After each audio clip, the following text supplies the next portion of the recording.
ओम नमो भगवते वासुदेवाय नमः। प्रिय श्रोताओं, आज हम सुनेंगे सत्यनारायण भगवान की पावन कथा।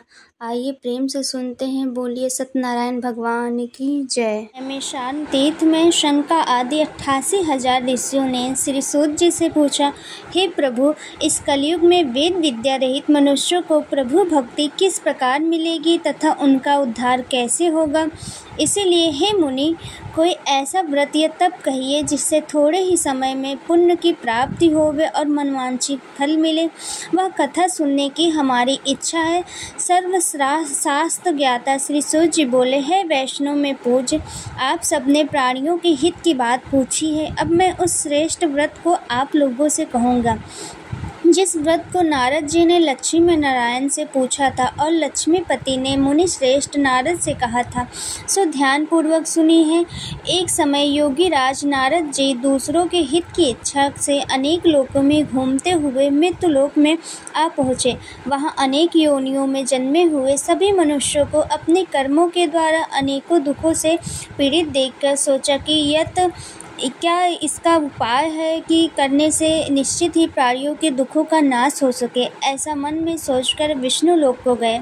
वहाँ श्वेत वर्ण 4 भुजाओं वाले देवों के इष्ट नारायण को देखकर, जिनके हाथों में शंख चक्र गदा और पद्म थे तथा वनमाला पहने हुए थे, स्तुति करने लगे, हे भगवान, आप अत्यंत शक्ति से संपन्न हैं। मन तथा वाणी भी आपको नहीं पा सकती। आपका ना तो आदि है, ना तो मध्य है, ना तो अंत है।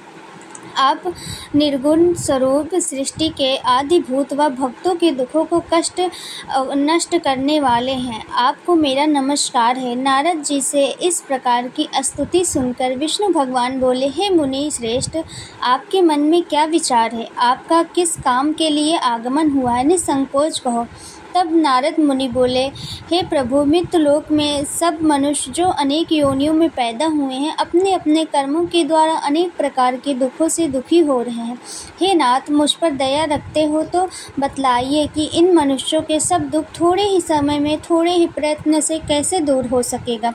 श्री भगवान जी बोले, हे नारद, मनुष्यों की भलाई के लिए तुमने बहुत ही अच्छी बात पूछी है। जिस काम के करने से मनुष्य मोह में से छूट जाता है, वह मैं कहता हूँ, तो ध्यान पूर्वक सुनो। बहुत पुण्य देने वाला स्वर्ग तथा मृत्यु लोक दोनों में दुर्लभ एक उत्तम व्रत है। आज मैं प्रेमवश होकर तुमसे कहता हूँ, सत्यनारायण का यह व्रत अच्छी तरह विधि पूर्वक करके मनुष्य आयु पर्यंत या यहाँ सुख भोग कर मरने पर मोक्ष को प्राप्त होता है। श्री भगवान के वचन सुनकर नारद मुनि बोले कि उस व्रत का फल क्या है, क्या विधान है और किसने यह व्रत किया था और किस दिन यह व्रत करना चाहिए, विस्तार से कहिए। भगवान बोले, दुख शोक आदि को दूर करने वाला, धन धान को बढ़ाने वाला, सौभाग्य तथा संतान को देने वाला यह व्रत सब स्थानों पर विजयी करने वाला है। भक्ति और श्रद्धा के साथ किसी भी दिन मनुष्य श्री सत्यनारायण जी की प्रातः काल के समय ब्राह्मणों और बंधुओं के साथ धर्मपरायण होकर पूजा करे। भक्ति भाव से नैवेद्य, केले का फल, घी, दूध, गेहूँ का चूर, सवाया लेवे, गेहूँ के अभाव में साठी का चूर, शक्कर तथा गुड़ ले और सब भक्षण योग पदार्थ जमा करके भगवान को अर्पण कर दे और तथा बंधु बांधुओं सहित भोजन कराए। पश्चात स्वयं भोजन करे। नित्य गीत आदि का आचरण कर सत्यनारायण भगवान का स्मरण करते हुए समय व्यतीत करे। इस तरह व्रत करने पर मनुष्यों की इच्छा निश्चित पूरी होती है। विशेषकर कली काल में भूमि पर यह मोक्ष का सरल उपाय है। ऋषि जी बोले, हे ऋषियों, जिसने पहले समय में इस व्रत को किया है उसका इतिहास कहता हूँ, तो ध्यान पूर्वक सुनो। सुंदर काशीपुरी नगरी में एक अत्यंत निर्धन ब्राह्मण रहता था। वह भूख और प्यास से बेचैन हुआ नित्य पृथ्वी पर घूमता रहता था। ब्राह्मणों से प्रेम करने वाले भगवान विष्णु ने ब्राह्मण को दुखी देखकर बूढ़े ब्राह्मण का रूप धारण करके उसके पास जाकर आदर से पूछा, हे विप्र, नित्य दुखी हुआ पृथ्वी पर क्यों घूमता है? हे श्रेष्ठ ब्राह्मण, यह सब मुझसे कहो, मैं सुनना चाहता हूँ। ब्राह्मण बोला, मैं निर्धन ब्राह्मण हूँ, भिक्षा के लिए पृथ्वी पर फिरता हूँ। हे भगवान, यदि आप इसका उपाय जानते हो तो कृपा करके कहो। वृद्ध ब्राह्मण बोला कि सत्यनारायण भगवान मनवांछित फल देने वाले हैं, इसीलिए ब्राह्मण तो उनका पूजन कर, जिसके करने से मनुष्य सब दुखों से मुक्ति हो जाता है। ब्राह्मण को व्रत का सारा विधि विधान बतलाकर बूढ़े ब्राह्मण का रूप धारण करने वाले श्री सत्यनारायण भगवान अंतर ध्यान हो गए। जिस व्रत को वृद्ध ब्राह्मण ने बतलाया है, मैं उसका व्रत करूंगा, यह निश्चय करके उसे रात में नींद भी नहीं आई। वह सवेरे उठ सत्यनारायण के व्रत का निश्चय कर भिक्षा के लिए चल दिया। उस दिन उसको भिक्षा में बहुत सारा धन मिला, जिससे बंधु बांधवों के साथ उसने सत्यनारायण का व्रत किया। इसके करने से वह ब्राह्मण सब दुखों से छूटकर अनेक प्रकार की संपत्तियों से युक्त हुआ। उस समय से वह ब्राह्मण हर महीने हर मास की पूर्णिमा को इस व्रत की सत्यनारायण भगवान का व्रत को जो करेगा, वह मनुष्य सब दुखों से छूट जाएगा।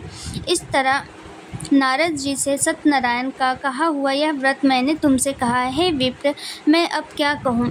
ऋषि बोले, हे मुनिवर, संसार में इस ब्राह्मण से सुनकर किस किसने इस व्रत को किया है, हम सब वह सुनना चाहते हैं। इसके लिए हमारे मन में श्रद्धा है। श्री सूत जी बोले, हे मुनियों, जिसने उस व्रत को किया है वह सब सुनो। एक समय वह ब्राह्मण धन और ऐश्वर्य के अनुसार बंधु बांधवों के साथ व्रत करने को तैयार हुआ।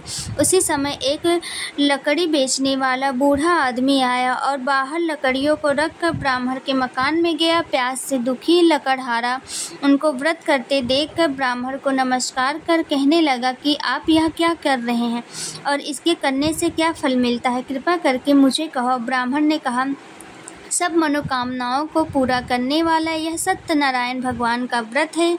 इसी की कृपा से मेरे यहाँ धन और धान आदि की वृद्धि हुई है। मेरा घर सुख समृद्धि से भरा हुआ है। ब्राह्मण से इस तरह के बारे में जानकर लकड़हारा बहुत ही प्रसन्न हुआ और चरणामृत ले और प्रसाद खाने के बाद अपने घर को गया। लकड़हारे ने अपने मन में इस प्रकार का संकल्प किया कि आज ग्राम में लकड़ी बेचने से जो धन मिलेगा, उसी से श्री सत्यनारायण देव का उत्तम व्रत करूंगा। यह मन में विचार कर वह बूढ़ा लकड़हारा लकड़ियां अपने सिर पर रखकर जिस नगर में धनवान लोग रहते थे, वह ऐसे सुंदर नगर में गया। उस रोज वहां पर उसे न उन लकड़ियों का दाम पहले के दिनों से चौगुना मिला। तब वह बूढ़ा लकड़हारा दाम ले और अति प्रसन्न होकर पक्के केले के फल, शक्कर, घी, दूध, दही और गेहूं का चूर्ण इत्यादि सत्यनारायण भगवान के व्रत की कुल सामग्रियों को लेकर अपने घर गया। फिर उसने अपने भाइयों को बुलाकर विधि के साथ भगवान श्री सत्यनारायण का पूजन किया और व्रत किया। उस व्रत के प्रभाव से वह बूढ़ा लकड़हारा धन, पुत्र आदि से युक्त हुआ और संसार के समस्त सुख भोग कर वैकुंठ को चला गया। महाराज बोले, हे मुनि श्रेष्ठ, अब आगे की कथा कहता हूँ तो ध्यान पूर्वक सुनो। एक समय में उल्का मुख नाम का एक बुद्धिमान राजा था। वह सत्यवक्ता और जितेंद्र था। प्रतिदिन देव स्थानों पर जाता और गरीबों को धन देकर उनके कष्ट को दूर करता था।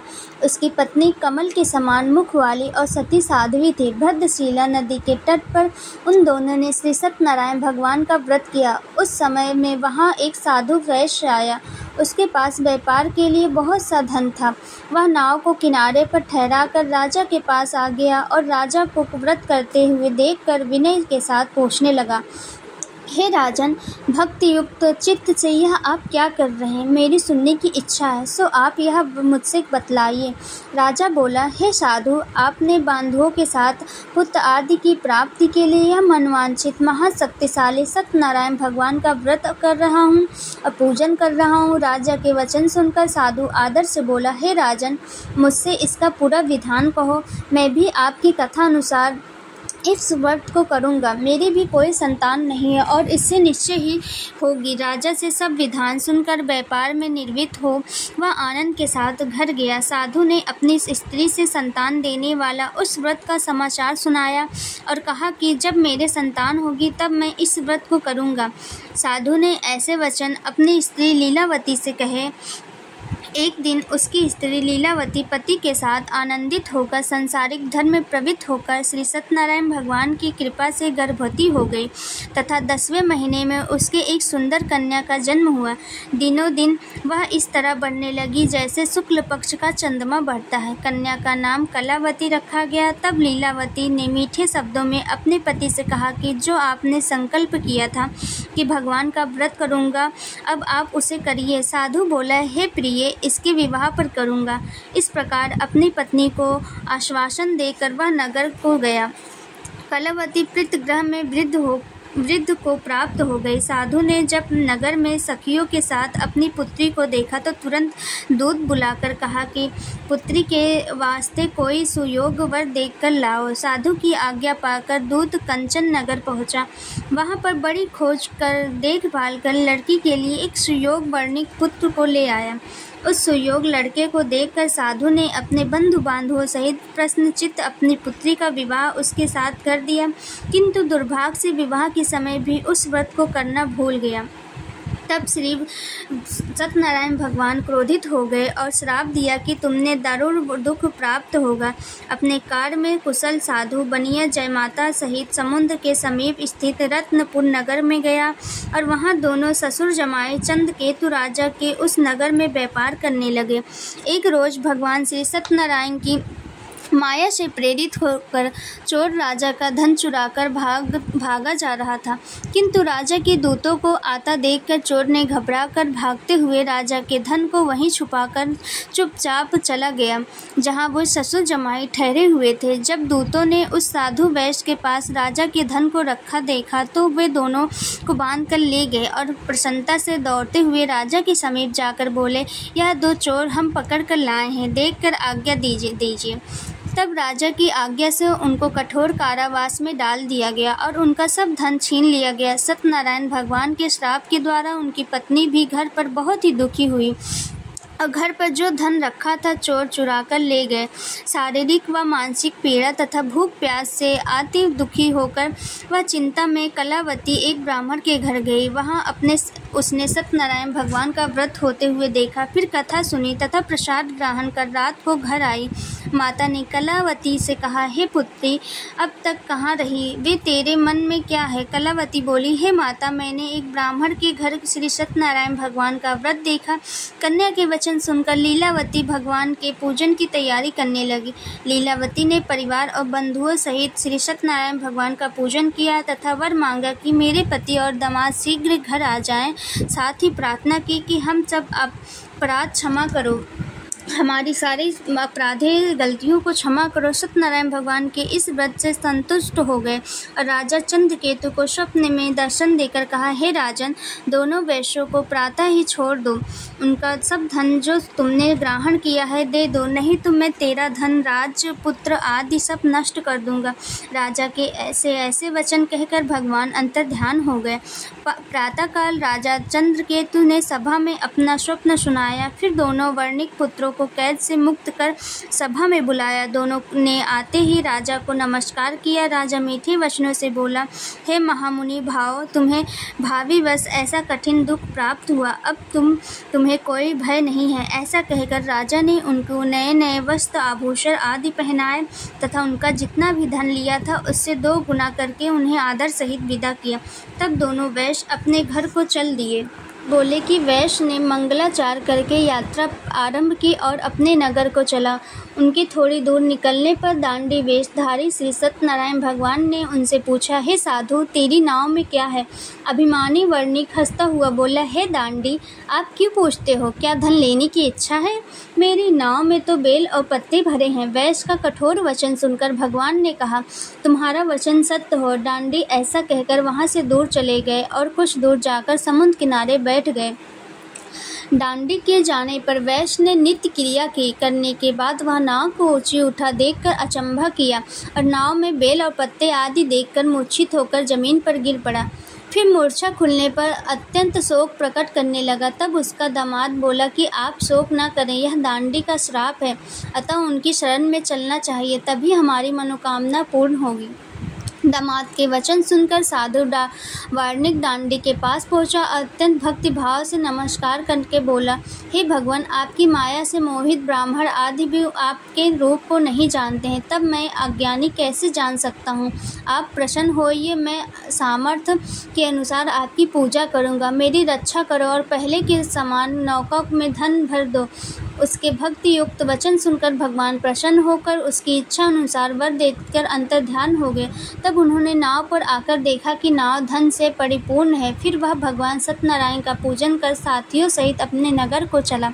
अब अपने नगर के निकट पहुंचा, तब दूत को घर भेजा। दूत ने साधु के घर जाकर उसकी पत्नी और स्त्री को नमस्कार कर कहा कि साधु अपने दामाद सहित इस नगर के समीप आ रहे हैं। ऐसा वचन सुनकर साधु की स्त्री ने बड़े हर्ष के साथ सत्यदेव का पूजन कर इस पुत्री से कहा, मैं अपने पति के दर्शन को जाती हूँ, तू कार्य पूर्ण कर शीघ्र आना। मानता के ऐसे वचन सुनकर कलावती प्रसाद छोड़कर पति के पास गई।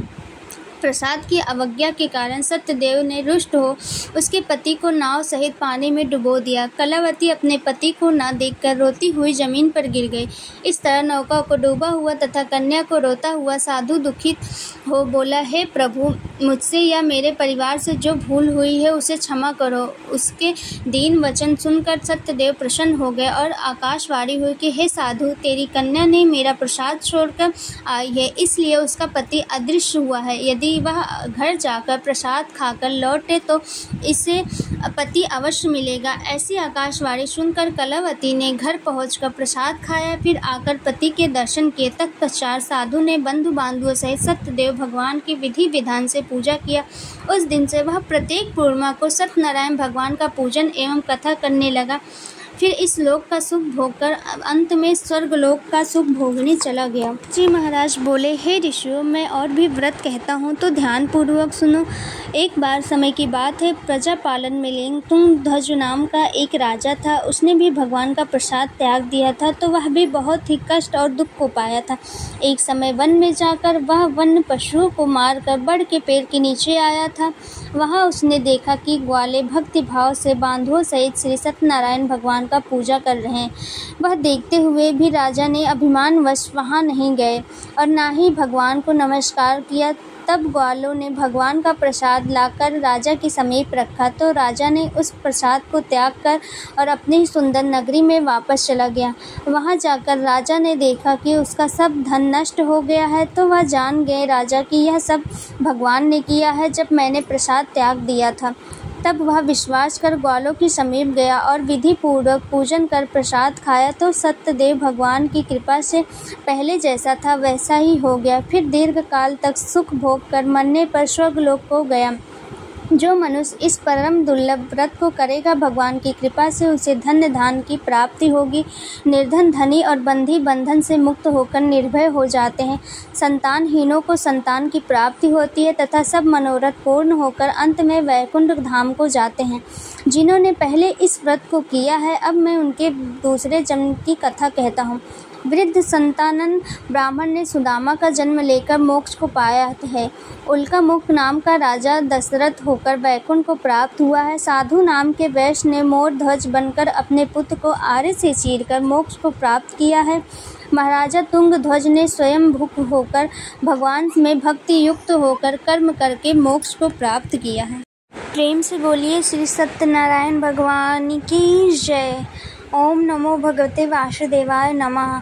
आशा करते हैं कि आज की कथा आपको पसंद आई होगी, तो चैनल को लाइक और सब्सक्राइब जरूर करिएगा। ओम नमो भगवते वासुदेवाय नमः। जय भोलेनाथ की।